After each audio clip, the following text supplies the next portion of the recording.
Ninajua mnafahamu tarehe 8 kulikuwa na nini? Dabi ya watani haina kutoka bila. Yes, Simba na Yanga. Lakini kwa sababu zisizo za msingi, dabi hiyo imeahirishwa leo kwa mara ya kwanza. Sio leo toka zamani. Kweli, jambo hili lilitokea tena lini? Kama siku miaka imekatika. Sio miaka mingi sana. It is almost miaka 3. Kwa sababu jambo hili lilitokea tena kwa mara nyingine. Na mara nyingi sababu huwa ni Simba. Huyo Utopolo, yani Yanga, eti kamanda, eti Yanga ndio mnasababisha ujinga huo. Malegendi si wamerudisha vita. Malegendi ndio kina nani kati yenu? Nyinyi Simba. Ona Simba bila Yanga.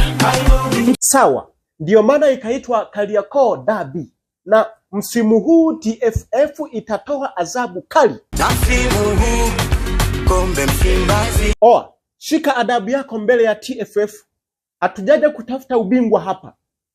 Tunataka kujua kwa nini Simba hamkuingia uwanjani. Sasa kama tumekutana mchana. Kama nini? Toa sababu. Na tulisikia Yanga mliwazuia Simba getini. Nani alifanya hivyo? Azizi huyo. Taja wote waliokuwa getini pale kuzuia.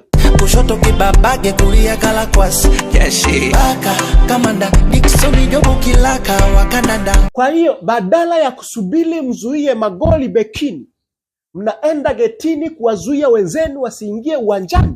Yanga hii unaifungaje? Kiongozi, unaona mambo haya? Naona maajabu. Yani kama inachekesha, lakini watu wanacheka na hakuna raha. Inahuzunisha. Alafu unacheka. Ona huyu naye eti ushamba. Na hii kesi sasa ishakuwa ngumu. Na sijui tufanyeje. Mashabiki wataua watu kiongozi.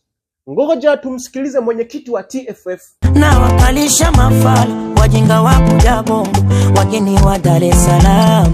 Sawa, sisi kesi hii imetushinda. Tunasubiri maamuzi yako. Defender na kubeba kamzoga.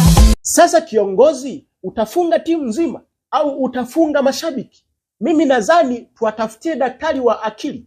Haiwezekani timu waende kuzuia getini badala ya kusubiri wazuie golini, wazuie magoli, au tuwapeleke Milembe.